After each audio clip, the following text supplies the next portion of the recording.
Okay, everyone. Thank you to the early birds that have joined in.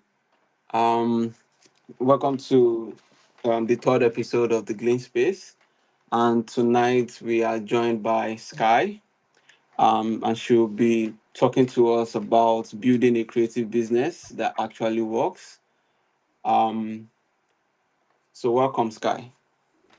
Hey everyone, thank you, Paul, for inviting me. This is going to be cool. I'm excited for it. Yeah. So, I think our guest tonight is someone who truly understands what it means to build and rebuild in the creative space. Sky has walked the path most of us are walking now. She is a former creative director who is now a strategic partner for creative service founders. Um, but what makes her powerful beyond, what she's done in the past is the perspective she has into the business side of design and how she sees the way the industry is shifting and the things that people are doing now. And over the past 12 years, she's seen the creative business from every angle. She's seen agencies shut down. She's seen them experience redundancy, and she herself has built, businesses in the creative space that didn't take off, but all those has given her a lot of experience and a lot of learning to see the structural mistakes that we founders make, or we creative founders make. I know a lot of us, I think even me starting my journey as a studio founder, I felt it would be easier than what I've experienced and what I've seen. And but just like me, instead of walking away, she has gone deeper. And now in what she's doing, she works as a strategic partner for founders in the branding, design, and digital space to help them simplify their models, find out what about their business or the way they want to run the business work, and help them clarify their model, and also help them strengthen their position. So I think I've said a lot about Sky, but I will let her introduce herself a little bit too. Over to you, Sky. Yes, I mean, there's it's been a wild journey in this creative world. Just like you said, I mean, I built four of my own businesses in the past, which definitely didn't take off. I didn't know what I was doing. I was very excited at the beginning, but that quite quickly fell flat. And at the same time, I was working within creative agencies, whether that's digital, music, or branding. And it's just the same patterns all the time. And it's the same patterns that led to them permanently closing their doors. So it's been quite the journey, to say the least. Yeah, thank you. And I think, I mean, at that point, it must have felt very disheartening. But at this point now, given the experience you've had and the journey you've gone through to get to where you are, um, you know, where in that journey was the turning point that made you realize what actually makes a creative business sustainable? Yeah, so I realized that most founders are creative pros wearing the mask of a creative CEO. So they have a world class penthouse, which would be that creative side, that creative work, but it's sitting on a tent foundation, which is the operations. So the turning point was really realizing I'd rather build foundations that last than be part of temporary solutions all the time. Okay, great.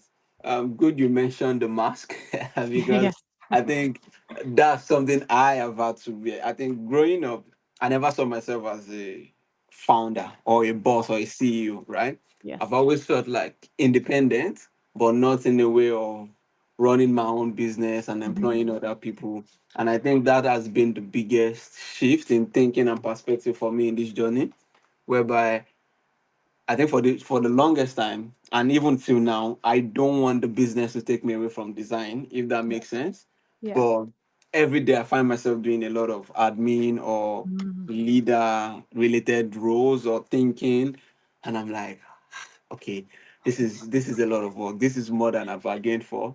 So I think I relate to the mask. Yeah. Um, but I think I would like it to not be a mask anymore and to be like, yeah, this is part of who I am now. And I'm not, Bruce Wayne in the day and Batman at night, but like I'm Bruce Wayne at both times. you, Yes, you I get know, you. Yeah.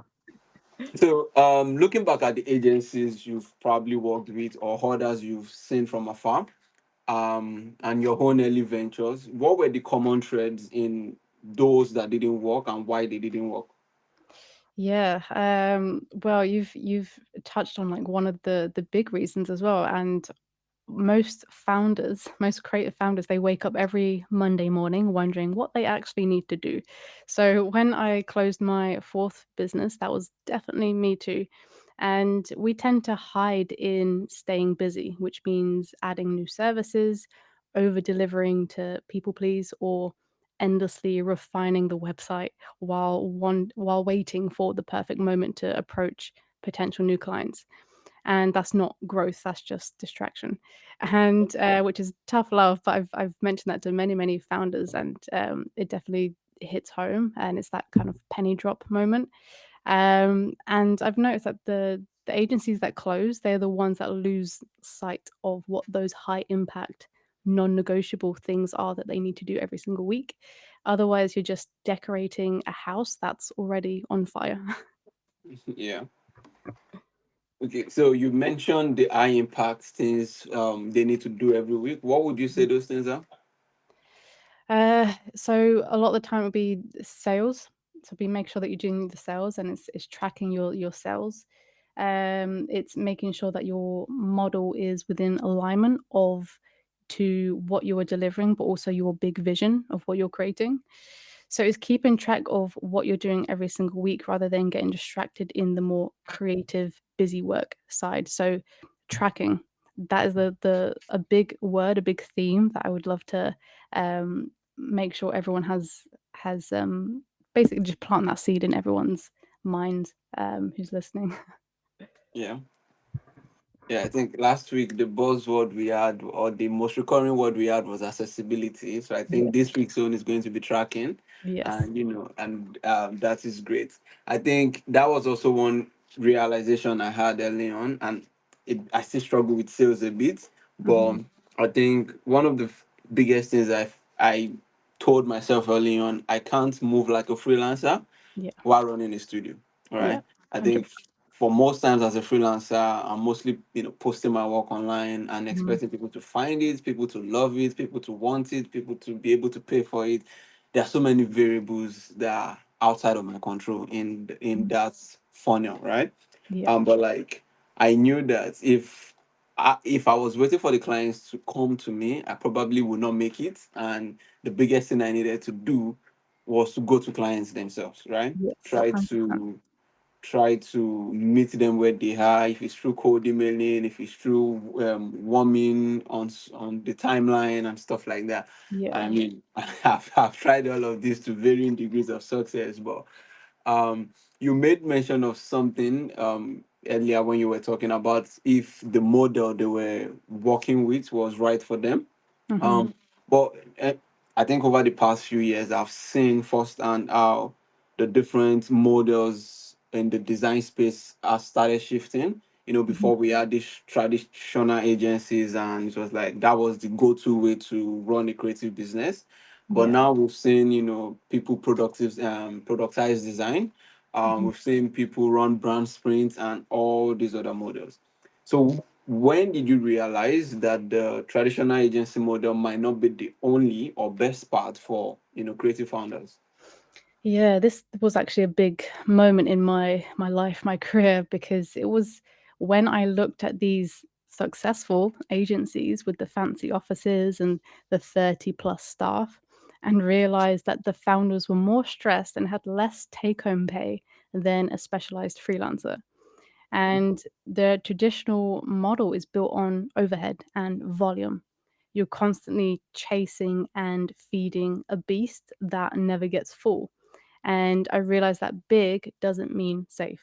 It usually just means you've built a bigger and more expensive cage for yourself. So I found that the best path and what I help founders build now is a lean, smart model. It's about having a senior specialized brain, so the architect, and a flexible professional delivery team. So that's what the difference is between owning a big home with no money and hundreds of repairs versus renting with full pockets and a flexible lifestyle. Yeah, great. Um, and so I want to assume something here. When you speak to these founders about the lean structure, right? Yeah. I think if you ask every person about their dreams for starting a creative studio or any business, it's Hmm. probably be to dine with the bigger fishes, right? Yeah. So, is there any pushback or friction between how they initially see what their dream could be and how you are showing them to position themselves or to systemize their operations? Of course, there's always pushback. There's always when it comes to their foundation, and a lot of the time, I mean, especially if they're coming to me, it's not a sustainable foundation. So the model is broken. There's cracks in the model.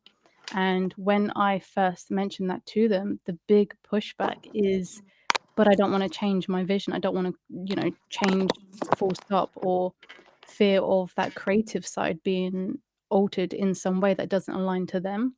But my biggest thing that I always preach to creative business owners is, right, let's work out what your big vision is, and then let's build around that. That's to make sure that your business model is aligned to you so that it's sustainable long term.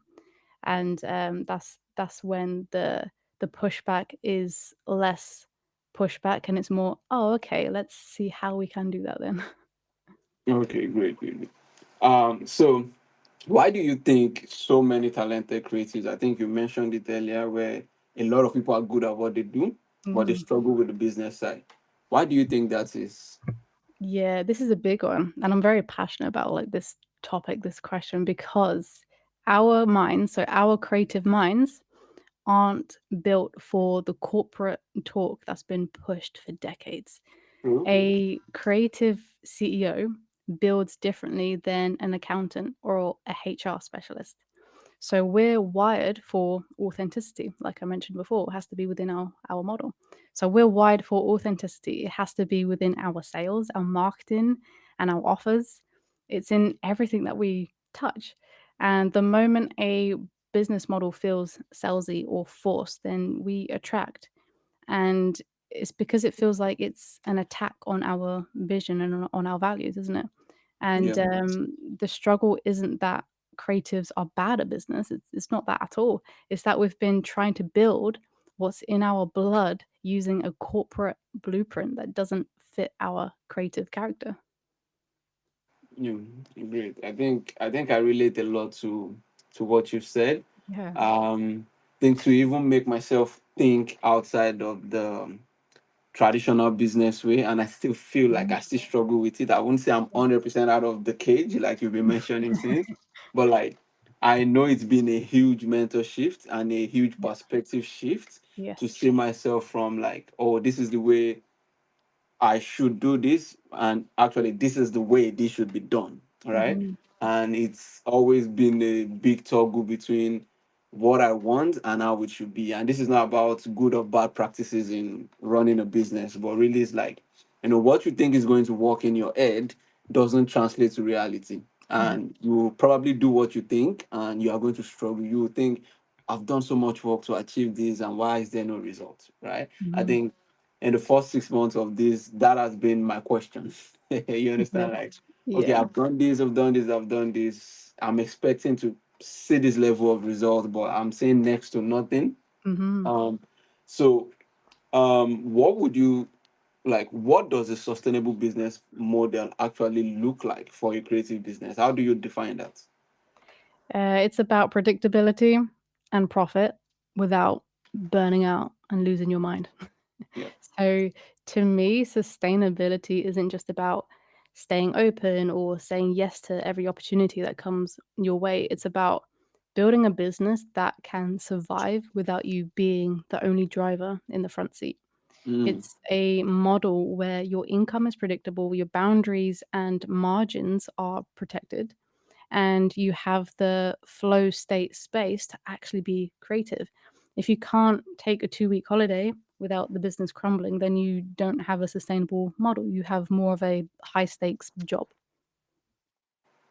Great, great, great. Oh, I feel like this space is a personal attack, and I'm good with that. I think that was also a realization I had earlier this year.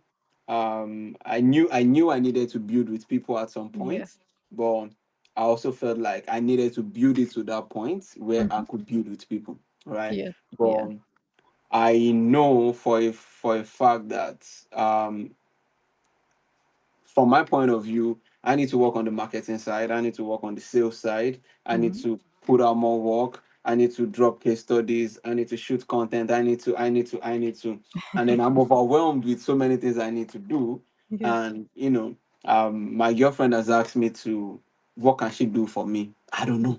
Like, I don't know how to outsource the work to you. My Yeah. sister has asked. I don't know how to outsource the work to you because Mhm. I'm learning this on the fly, Yeah. right? And I don't know what I can give to you that I trust that you will do because I don't even trust myself to Oh, do no. it right. Right. Yeah. And then so I was just like, at some point, I was just like, yeah, this is not sustainable because Mm.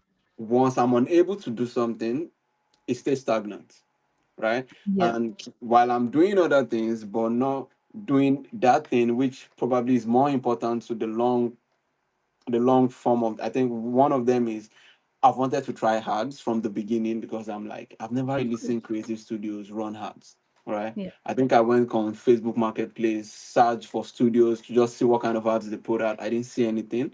Mhm. Facebook ad library, sorry.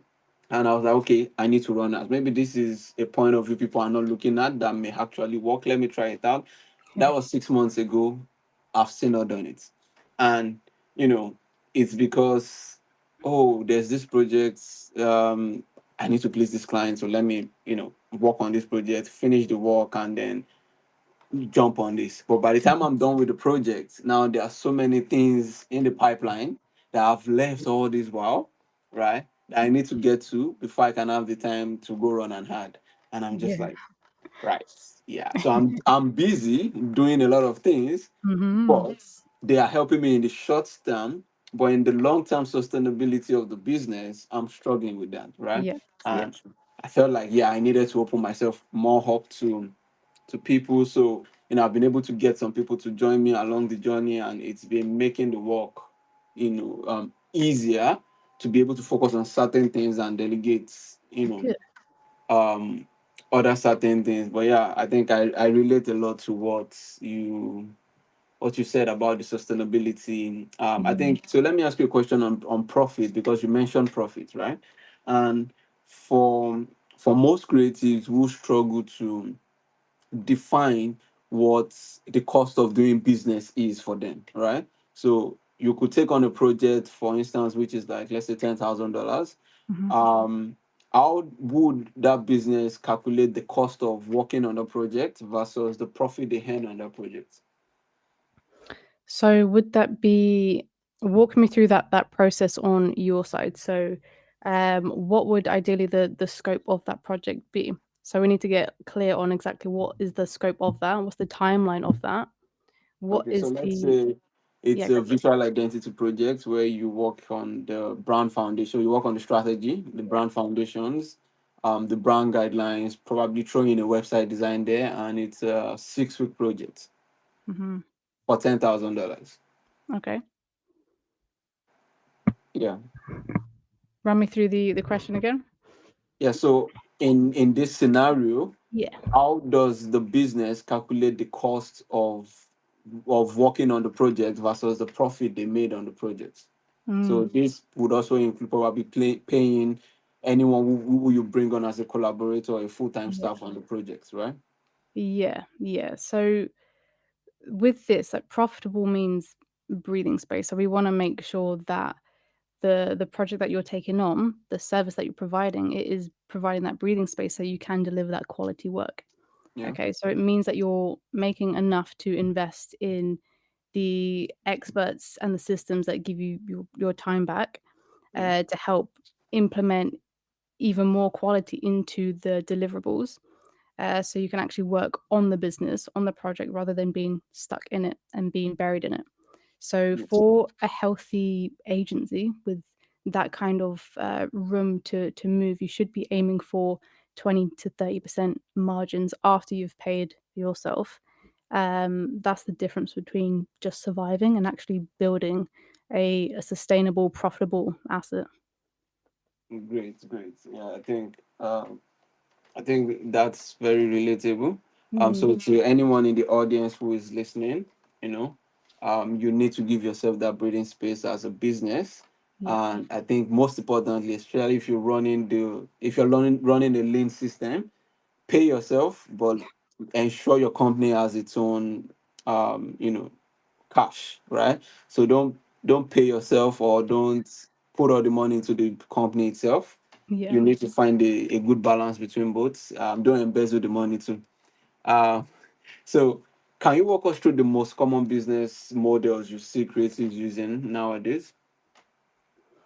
The common, yeah. So these, so I would say there's two core ones. Then I'll give you the one that is the sweet spot, so to speak. Yeah. So we have the freelancer, which Mhm. makes sense when you want high creativity and low admin.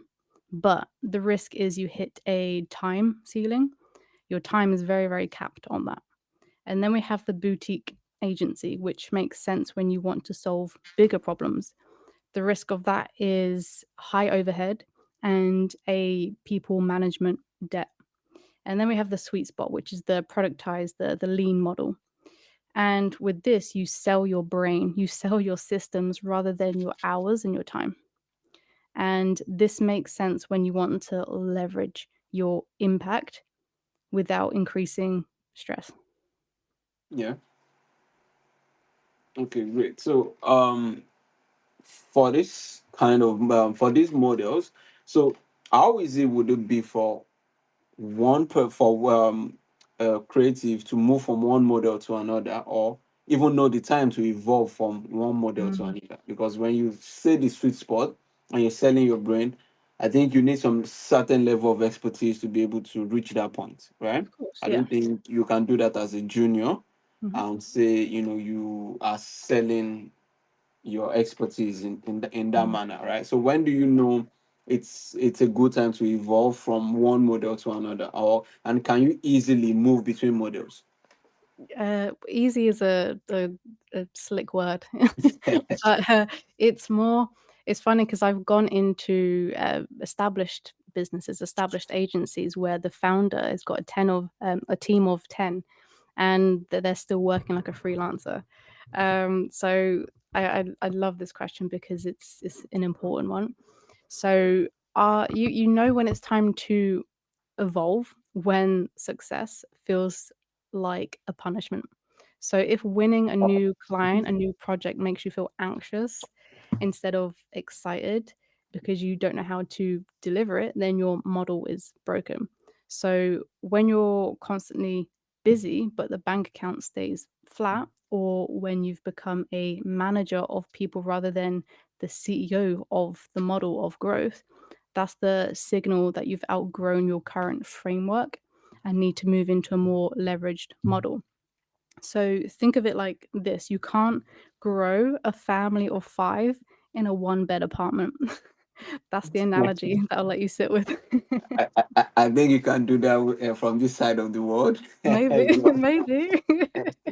uh, but yeah, I get the analogy, and even from this side of the world, it's still going to feel so cramped in and so Exactly. choking, and so I get that. I get that. Yeah. Um, so yeah, so for freelancers who are looking to scale beyond themselves, I Mm, think one of the biggest things is a mindset shift from the way you see yourself as a freelancer yeah. to maybe productivizing your business or the sweet spots and whatnot. So, what is the first big mindset shift that somebody looking to make the transition needs to have? Yeah, they need to actively choose that they're no longer a freelancer. Even if their title before was not freelancer, that small mindset will still hold them back. So, actively choosing that you're no longer a freelancer, you're a business owner. So, most creatives, especially freelancers, they don't see themselves as business owners. So, and I didn't as well. And that needs to be embodied otherwise you'll constantly be holding yourself back and self-sabotaging. Okay, great. A quick pause. To the audience, can you guys hear us in real time? Because I think you guys are reacting a bit late to our answers and jokes. So I just want to know if you guys can hear us in real time or if there's a little lag. Just give me an emoji if you can hear us in real time. Okay, great. All right, so moving on. Thanks for that. So for those you've seen making the shift, right? What are the Mhm. biggest mistakes you've seen them make? Biggest mistakes. Oof. So, man, there's so many. But the biggest shift that I would honestly say, the common one that I come across is them scaling too fast. It's a running before walking mindset. Yeah, And what this does, this is essentially saying to themselves, right, I want to grow bigger, I want to scale, which is like putting plasters over a stab wound because their foundation in their business is not strong enough to hold that scaling. So they're trying to find solutions for problems when they don't have the foundation to hold it. And it's exactly like building, seeing their business like a game of Jenga and then just freaking out and thinking, right, I need to go into fight or flight mode and yeah, see what I need to do to fix this problem. And a lot of the time they make those quick emotional decisions rather than those logical CEO decisions that they need to make in order to actually make the right next step. yeah, And a lot of time, the word scaling is very much thrown around, especially in this industry. But when it comes down to it, it's just a sales system challenge or a positioning challenge or something within their model that's not working. yeah, yeah. Thank you for that. So you mentioned system a lot, and I Mhm. mean, I think I'm glad you did because that was where my next question was leading to. Um, so, what are the foundational systems that you think most creative businesses are missing? I mean, they could be as simple as ABC, but you think a lot of people overlook them. I do like the word simple. Yes. um, Most creatives, because this is what I do, I like to simplify business. That's how creative minds work. I mean, I have my creative director background, so this is how we like to work, and I like to call it the big five. And I want to make sure if you don't already, like you have a pen and paper to write these down because these are very important. These are the foundations. So we have your targeting, Yeah. you have your offer, Yeah. you have your positioning, Yep. you have your messaging, Yep. and then you have a repeatable sales system. Okay.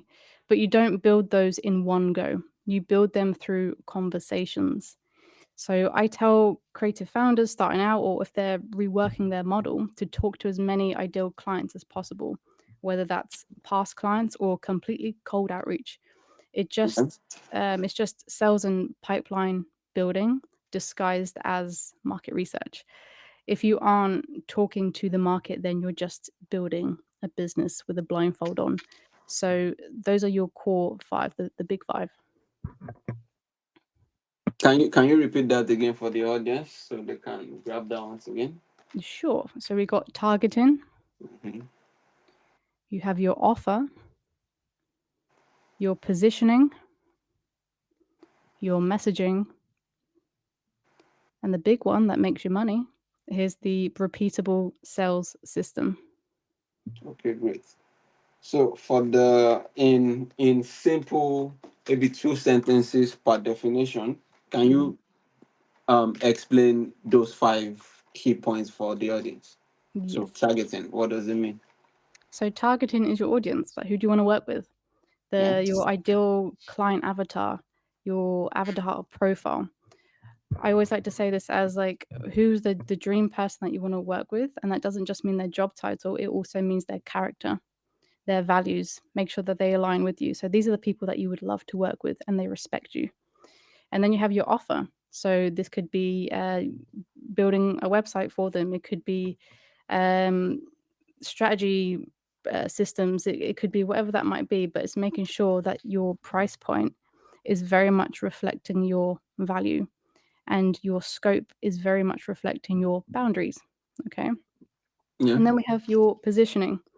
So this is how your brand is perceived by your audience, who you're targeting. And we want to make sure that that's very much in alignment with who you are, your character, your beautiful, weird, creative character. And that's going to bring in the right people. We want to Yeah. filter out the people that are not meant for us to be in our creative bubble. And then we have our messaging, which very much aligns with your positioning, but it's just taking all the conversations that you've had and sprinkling all those keywords into your messaging. Okay. Yeah. And then we have your repeatable sales system. So your how are you bringing in conversations? How are you bringing in new clients? How many connections are you making every single week?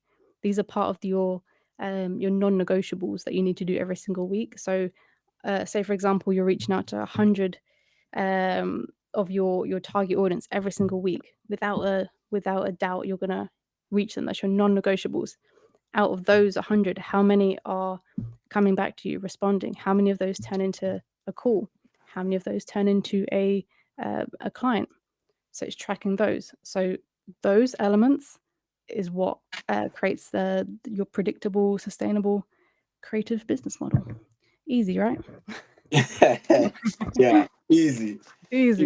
Easy on the Done, just like that. surface. Yeah, easy on the surface, but a lot Yeah, of work to do that repeatedly every week. And I think yeah, that's why you need people, that's why you need the systems to put in place. I exactly. think I think for me, when I first started this journey and starting now, I think I sent cold emails every week, probably around 30 to 50 every week, I think. Yeah. But like, I think one of the mistakes I did at that point was I didn't even define who my audience were, Mm. right? I just scoped like, okay, oh, this is a YC, just raise YC ad. I like what they're doing ad. So this was vague, Yeah. right? And it was like, yeah, I would love to work with this person. Oh, I think these people have a cool name. And I think I was talking to my team today early and was like, in March we are going aggressively into client acquisition. Mhm. Everything I've tried, we are going to kind of like try it again, but in a better way. Um, the like we need to, like you said, every week we need to be qualifying leads, bringing them through the pipeline, see the Yeah. ones who are responding to that, see the ones we are converting. And like I painted a scenario of what the bare minimum is going to look like in terms of success. Mhm. Like if we could get this every month, I think bare minimum, I think we are still fine for now, because you mentioned something about scaling too fast.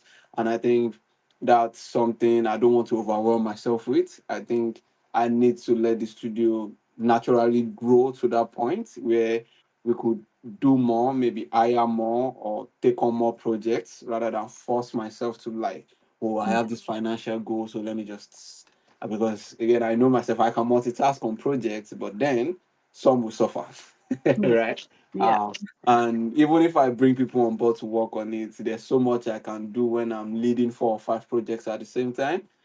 Some will get more attention than the others. And I was also painting this scenario of, in terms of managing the clients' relationships, like it's super important beyond doing the great work for them. Is like they also feel like they are getting the attention their work deserves, right? Because Yeah. if we can do that for one client, we could get that client for life and possible multiple referrals from that one client, just based on a good experience, even more than a good quality of work, right? Exactly. So, um, so yeah. So how do you balance staying flexible and creative? So this is for someone like me who wants to do both, right? At least at Yeah. this point. I feel like I've come to the conclusion that at some point I will transition off design completely, Yeah. but not now. So how do you balance staying flexible and creative with having enough structure and process to actually run a business? Yeah. This one's actually much easier than we initially think. And I wish I knew this 10 years ago when I before I started my first failed businesses. But your foundations as a creative CEO, they have to be built on a model that actually works for you as a human being. So if the structure feels like a straitjacket, then you'll just rebel against it. Yeah. Yes, the admin needs to happen, but you don't have to be the one that does it. Once you focus on the model and the sales first, you can eventually hire a VA to take the boring bits off your plate. Yeah. So the structure isn't there to kill creativity, it's there to protect it. Hmm. That's a big mindset, a Yes. big perspective, right? Yeah. I think they always say that about the hero and the villain. Like, from if you look at them from different perspectives, you could see that the villain is right and the hero is wrong. Like, Yeah. it's not just all about perspective. And when you say that, like, I think for some people, structure is repetition, and for Mhm. that, it's like a cage. Again, coming back to the cage, right? Yeah. And whereas, you are saying it's not repetition that hurts you, but it's repetition that protects you, Yeah. right? Exactly. And I think that is a very good mindset shift in terms of looking at this. So with the people you work with, right? Mhm. How do you help them figure out what their business actually needs? So when you create this model with them, how do you figure out what the business actually needs to generate, sustainable money for their life, and not just to go from check to check, but like it's actually profitable for them in the long run? Mm. So it's usually comes down to two things. So sales systems and offers. Yeah. If you're only just covering overheads, or like not even paying yourself, then your sales engine is either too quiet or too messy. You need a predictable way to bring in leads paired with offers that are tightly boundaried so you can stop the leaks from over delivering and undercharging. When your sales are predictable and your scope is protected, the business starts supporting your life instead of taking over your life. Yeah. Okay, great. So what is the relationship between the business model and the creative's ability to charge appropriately? Yeah, your pricing power grows with your proof. Okay, that's a big one.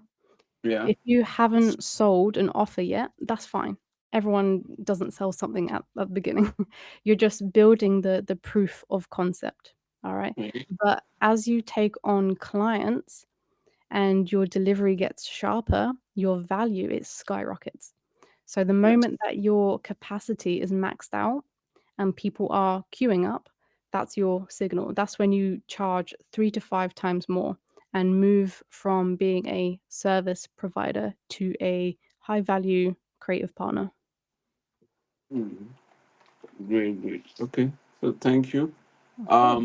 So I think so. What would you say are the warning signs that a business model is hurting you personally, even if it looks successful from the outside? Yeah. Um, so this one it breaks my heart because I've had founders come to me say, I just want to go back to loving what I do. Mm, And on paper, they might have the clients and the revenue, but under the hood, so the business model, it's a mess. It's a pile of short-term fixes that have turned into expensive, complicated challenges. When your business feels like a game of Jenga, like I mentioned before, it feels like mm, you have to lead with that fight or flight state. So you lose your passion, you doubt your talent, and you start looking for employment as an easy way out. So yeah. if your business feels like a burden that you're carrying rather than an engine that's carrying you, then the model is hurting you. Mm. Yeah, I think it's powerful when you said, like, how do you fall in love again with something? Because I think When we are starting this creative business, it's almost like we are starting it for the love of it, Of course. right? Yeah. And then somehow, at some point, the love gets sucked out, Yeah. and you're just looking at it like, what is the point of all this? Right? Because I think the better life you try to create in while creating the business in the first place, you are not even living it, Yeah. right? Or probably you've been successful and you have some money in the bank, but and I think you look for joy when you have money. When you don't have Mm. money, you are looking for money, right? Yeah. Yeah. And then you have the money, and then now you are looking for the joy, and then but you have to sacrifice the joy for the money in the first Yeah. place. And I think it's just a very dicey thing. So if I were to come to you and say, okay, this is what I've done for my business, and this is what I have, this maybe messy, structured, unstructured, structurally Mhm. structured, or unstructurally structured, Mhm. right? How would you help me figure out which business model is right for me? I always start with the big vision. Most people, they look at what's trending or what someone else is doing to try and copy and paste it. But if it Yeah, doesn't align with how you actually want to live and lead your business, you'll end up resenting it and you'll close it like I did with four of mine. I always like to look at what you already have, so your skills, your network, your energy, and build the architecture around the life that you want to live. So if the model doesn't align with your values, it won't be sustainable no matter how much money it makes. yeah. Yeah, I think I agree with that. And Mm, in my brainstorming session with the infinite knowledge of the LLMs, yeah. you know, one of the things they've always told me was to be controversial, but Mm, I'm not controversial in nature. yes. Um, I've always rejected it because I'm like, okay, I could do it one off, two offs, but I can't sustain this if I do it. Yes. And for that reason, it's enough for me not to do it, right? Because I feel like this doesn't look like me. And if I lose myself in the process of trying to make this work, I think I will be back in what we just discussed, where I'm asking you maybe 2 years down the line, Sky, how do I fall in love with what I do again? Yeah. Right. Uh, so if someone here is listening and they know their current model isn't working, what is the first thing you think they should do this week to, we are at the weekend now, so maybe this week against next week? What would be the first thing they should try and do to fix it? Yeah. So this one's a deep one. So I'm going to start off everyone's weekend really deep. And that first thing is that you have to get honest with yourself. So ask the hard questions. So am I over delivering because I'm scared of losing the client? Am I people pleasing? Is my sales work actually happening or is it non-existent? Yeah, Most founders, they're hiding from something, whether that's the bank account or the delivery mess or the outreach. So yeah, self-awareness is the only thing that actually moves everything forward in life and in business. And yeah, you can't fix a foundation if you're just pretending it isn't cracked. It's like having a marriage and you're just putting on a mask every single day and you both hate yeah, each other and you've both very much fallen out of love with each other, but you're just not being honest or having the hard conversations. So you need to do that, otherwise you're going to be buried within yourself all the time. yeah. I think I relate to that, and if there's something I am running from, I think Yeah. it's outreach. Yes. uh, so yeah, so what resources, frameworks, or tools do you recommend for creatives who want to get serious about the business side? First, you need a CRM. Most creatives, they don't even know what that is or how to use it, but Yeah, you need a place to track every lead, every conversation that you have. Someone you spoke to 3 years ago could be your biggest client on Monday. You have no idea. And please don't leave those conversations to memory. We're creatives, we don't have the best memory. And secondly, you need a sales tracker. You need to know exactly how many connections you're making every single week, every single day, and how they convert, how you're actually moving them from cold outreach to conversation to phone call to great, here's my money. You need to track that process so you can build that predictable system. And Yeah. then finally, you need to get clear on your profit margins. I actually have a profit margin calculator and a 60-second audit on my site specifically to help creatives stop guessing. So that's free for you guys to check out. Yeah. Okay. Yeah, thank you very much for that. I think so the CRM is even something I am looking at now. Yes. And thank God you brought that up because now that's enough reason to focus on that. Yes. So the last question for the day from me. So what's one common belief about the creative business that you wish you could debunk right now? Oof. I want to debunk the idea that the feast or famine cycle is just part of the industry. It's not. It's usually just a symptom of a broken sales system. If your outreach is predictable and you're tracking your numbers, you don't have quiet seasons. You just have data that you can refine. People's Yeah. problems, they don't disappear because it's Christmas or summer. Your audience is always there. If you stay consistent with the right architecture, then the famine stops. Yeah. Well, I think that's a big thing to debunk because Yes. I kind of like believe in it too. I'm gonna change that. I'm gonna change it, Paul. Yeah. Yeah. All right, cool. I think I'll open it out to the audience if they have any question. Sure. Please, if you have any question, please signify and bring you up to speak.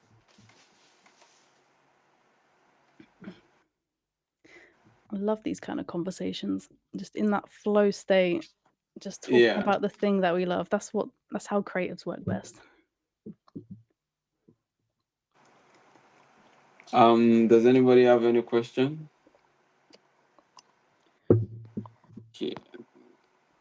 Nobody. I have a In question the for you, absence of Paul. any question, Sky, do you have anything that you feel like, yeah, we haven't touched on today that you would like to, Yeah. put out there for the audience? Yeah, I mean, something that I always love to do on like any call that I have, whether it's a call like this or a discovery call, whatever that might be, I always like to end the call with saying like, what's a big challenge that you're having, Paul, that you feel like you're trying to get through, but you also don't know how to do that. So, what is that one big thing that's essentially keeping you up at night at the moment? Yeah. Well, I think for me, it would be the predictable sales.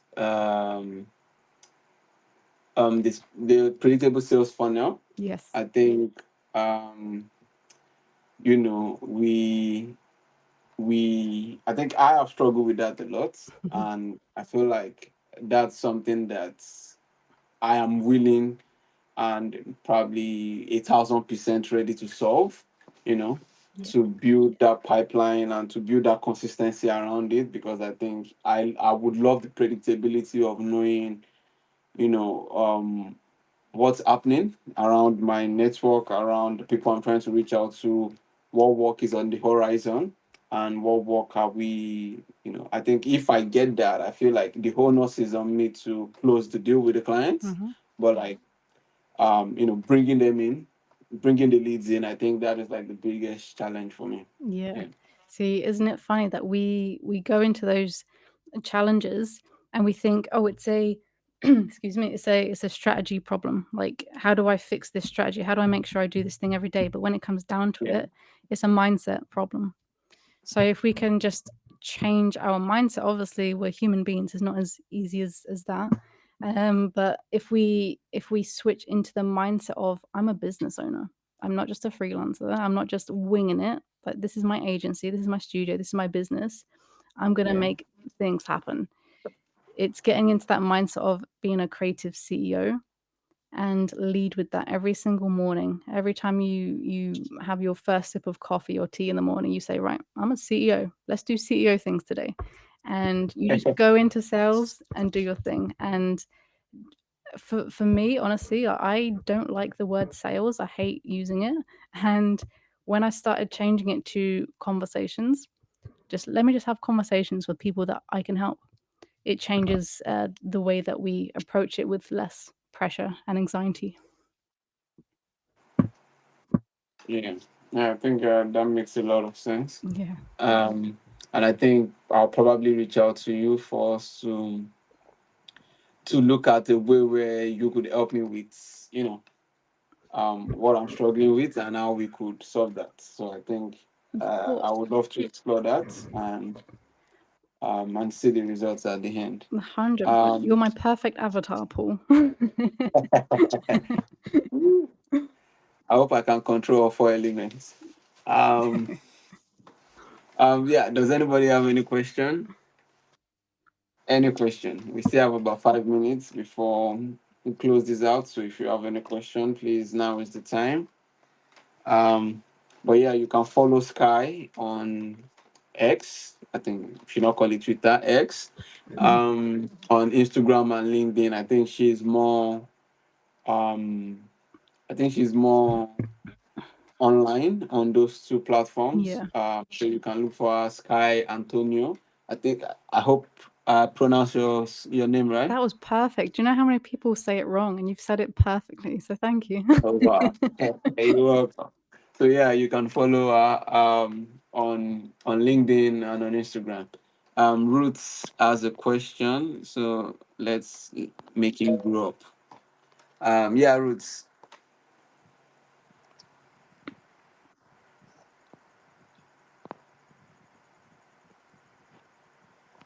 Roots, you can speak now.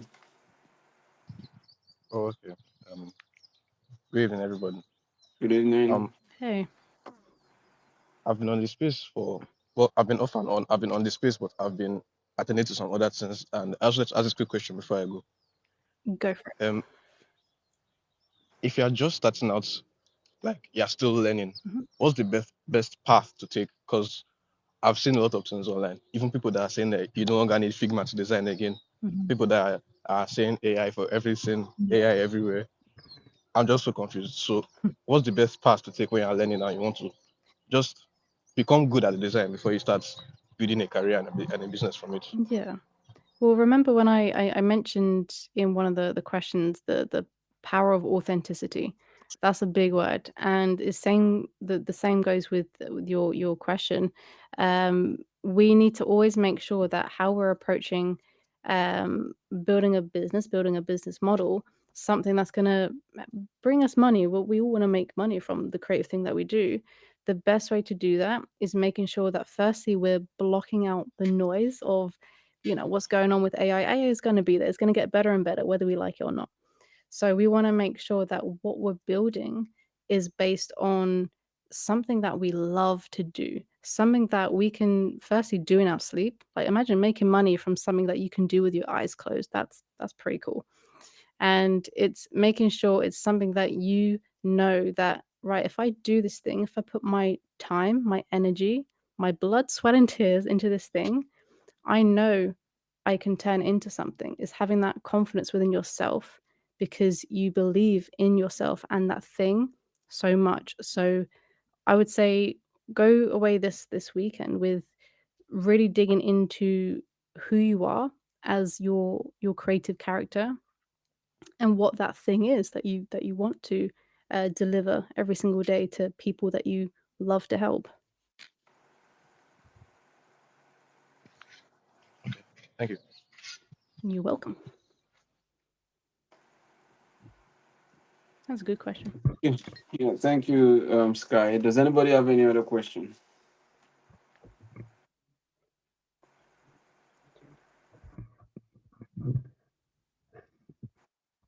Okay. All right. So, in the absence of any other question, I want to say a big thank you to Sky for tuning in and speaking to the audience. There are a lot in theory, but a few people joined, but I feel like the people who have joined would walk away with so much practical insight. I know I've learned a lot. Um, okay, last minute, there's a question from Olawole. Yeah, so you are on.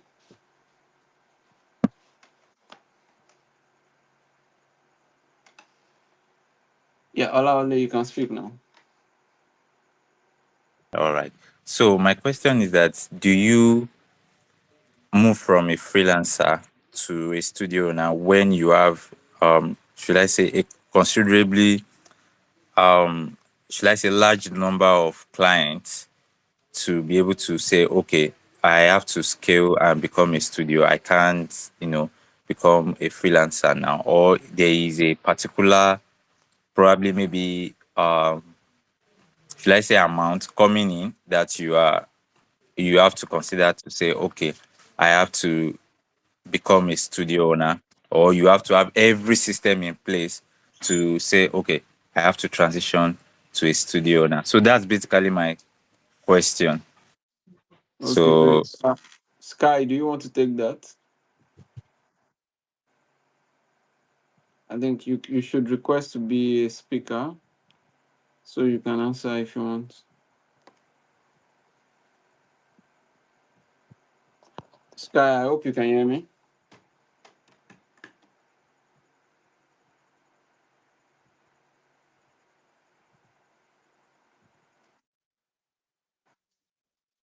Okay, yeah, yeah, I can hear you.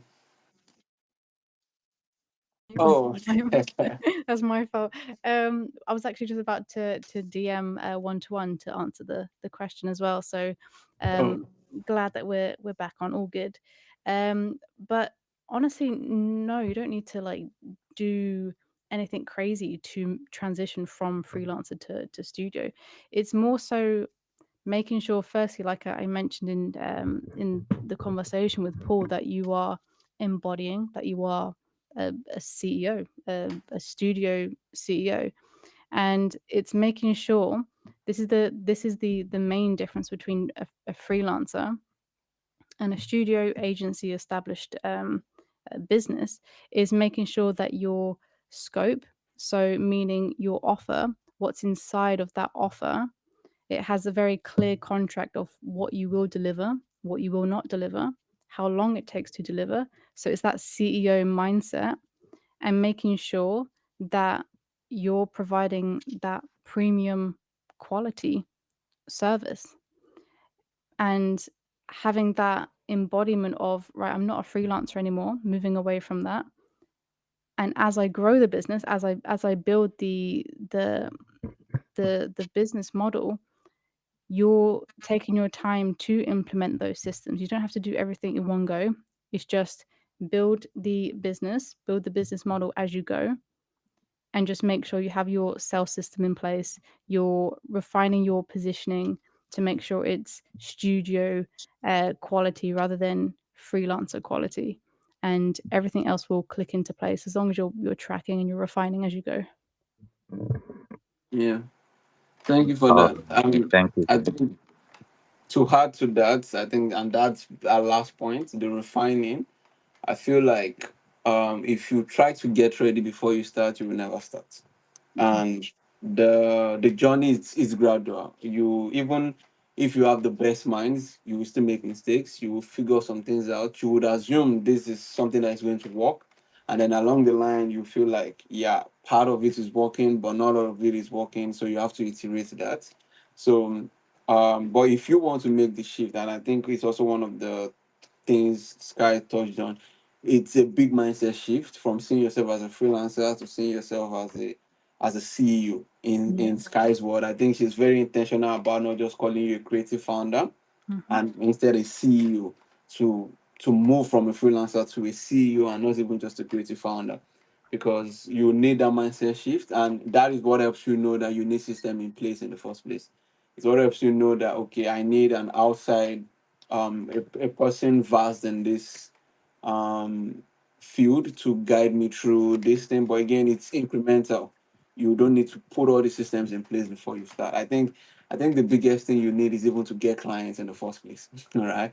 And then you can start refining your approach to getting clients, your approach to communicating with clients, your approach to retaining clients, your approach to this. But I think you have to learn along the path, right? And I think if you open your mind to learning, to iterating, to refining, I think you'll be good to go. Yeah. The first thing that you need to do is just start. Yeah. That's it. Promise you, that's it. Have the conversations. Everything else will click into place. Promise you. If I can do it, then anyone else can do it. Yeah. Um. So yeah, thank you very much for Thank you very joining much. me. You're welcome. Again, I apologize for the impromptu drop off. Um. Yeah, thank you, Sky, for coming on board. Thank you for giving us your hour and 11 minutes. Uh, And how many yeah, seconds as well? yeah. It's been a very educative and enjoyable conversation, and I hope we can do this again some other time Of soon. course. Yeah, thank you very much.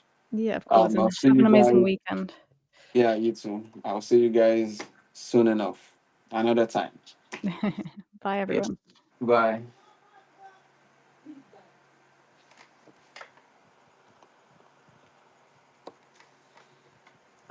So you guys can drop off before I end the space. I don't end it abruptly like the last time.